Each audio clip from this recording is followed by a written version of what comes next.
মুসা নবীর আমলে 40 বছর যাবত বৃষ্টি হচ্ছে না। এলাকাবাসী মুসা নবীর উম্মত মুসা নবীর কাছে আসলেন, ওগো আল্লাহর পয়গম্বর মুসা নবী,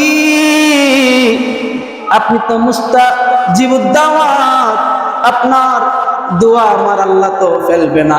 40 বছর যাবত বৃষ্টি হয় না। মুসা গো,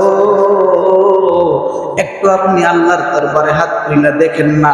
আপনার কথা অনুযায়ী আমার আল্লাহ যদি বৃষ্টি দেয়, আপনার উম্মতদের একটুখানি সকল কষ্ট একটু লাঘব হয়ে যায়।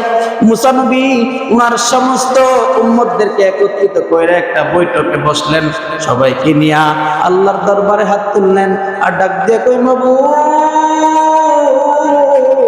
উম্মতরা পেরেশান, 40 বছর যাবত আকাশ কাঁদে না। মাবুদ রে, জমিনের মাটি ফাইটা উর্বর, বালুগুলা উঠতেছে রে আল্লাহ, একটু বৃষ্টি দাও, তোমার আসমান থেকে একটু বৃষ্টি বর্ষণ করে দাও।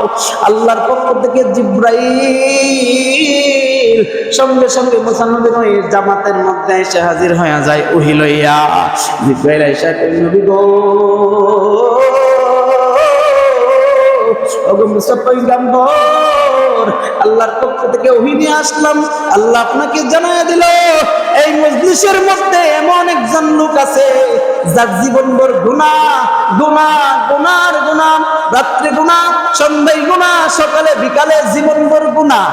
এই নাফরমান ব্যক্তিকে যদি আপনার মজলিস থেকে না উঠাইয়া দেন, আমার আল্লাহ আপনার দোয়া কবুল করবে না আর এই বৃষ্টি বর্ষণ করবেন না। বলেন আল্লাহু আকবার।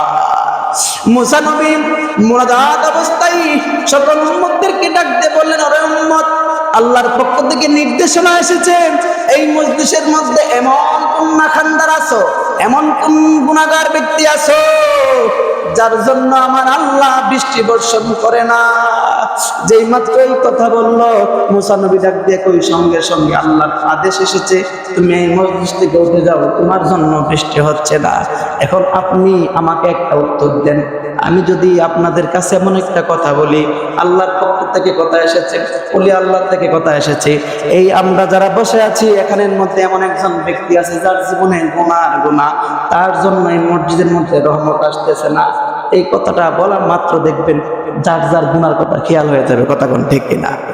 এই কথাটা বলা মাত্র হেতু আমার মনে এই গুণাটা আছে, হেতু আমার মনে গুণাটা হয়েছে, মনে আমার জন্য আসতেছেন মনে গুণা। তখন মুসা নবী নির্দেশ দিয়েছেন, এখান থেকে উঠে যাও। এখন আমি যদি নির্দেশ দেই এখান থেকে উঠে যাও, কেমন ব্যক্তি আছে নাফরমান, আপনার লজ্জা করবো কি করবো না? এই বড় মজলিস থেকে একজন ওইটা দেব, সবাই চিনবো হে এত বড় নাফরমান, এর জন্য বৃষ্টি হয় না। কথা কোন ঠিক কিনা? তো হের তো লজ্জার শেষ নাই।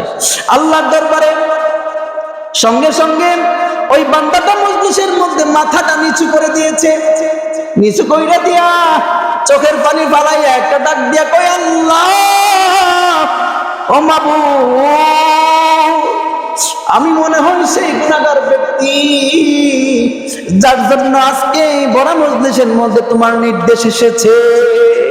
মাবুদ রে, এই মজলিসে আমার সন্তান আছে, এই মজলিসে আমার পিতা আছে, এই মজলিসে আমার নাতি নাতনরা আছে রে আল্লাহ, আমি আজকে তোমার দরবারে চোখের পানি ফালাইয়া তওবা করলাম, বাকি জীবনে আমি আর গুনাহ করব না। বলে আল্লাহু আকবার। ওই ব্যক্তি চোখের পানি ফালাইয়া জীবনের মতো আল্লাহর কাছে তওবা করলেন। আল্লাহ তওবা করতে দেরি সাথে সাথে বৃষ্টি বর্ষণ করে দিয়েছে। বলে সুবহান। মুসা নবী ডাক দিয়ে কয়, আল্লাহ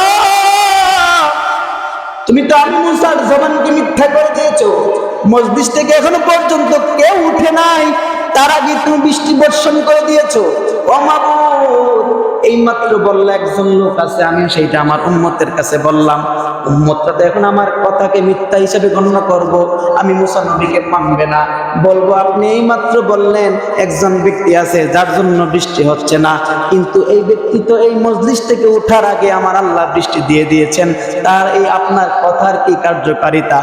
আমার আল্লাহ ডাক দেখে, মুসা তোমার কথাও সত্য, বৃষ্টিও সত্য, একজন ব্যক্তি ছিল সেটাও সত্য, কিন্তু তুমি বলা মাত্র ওই ব্যক্তি এমন ভাবে আমার কাছে হাউমাউ করে লজ্জিত হতে লাগলো, আমি আমার বান্দার চোখের পানি বিফলে যাইতে দেই নাই রে মুসা।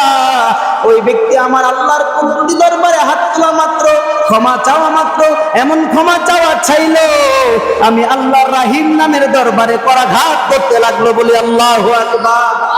মুসা রে, আমি আল্লাহ তো রহমান, আমি আল্লাহ তো গফফার, আমি আল্লাহ তো রাহিম, আমি রাহিমের দরজায়, আমার রহমতের দরজায় ওই বান্দার চোখের পানি এমন ভাবে বাসতে লাগলো, আমি আল্লাহ সেটা সহ্য করতে পারলাম না রে মুসা। সঙ্গে সঙ্গে ওই ব্যক্তির আমল নামার সমস্ত গুনাহ মাফ কইরা তুমি মুসার দরবারে বৃষ্টি বর্ষণ করে দিয়েছি, বলি সুবহান। নফল ইবাদতের দাম আছে না নাই? আপনি যত গুনাহ করেন না কেন, আপনি আল্লাহর কাছে হাত তোলেন, আল্লাহ ক্ষমা করবে, যদি আপনি হাত তোলার পর ওই গুনাতে আর না যান।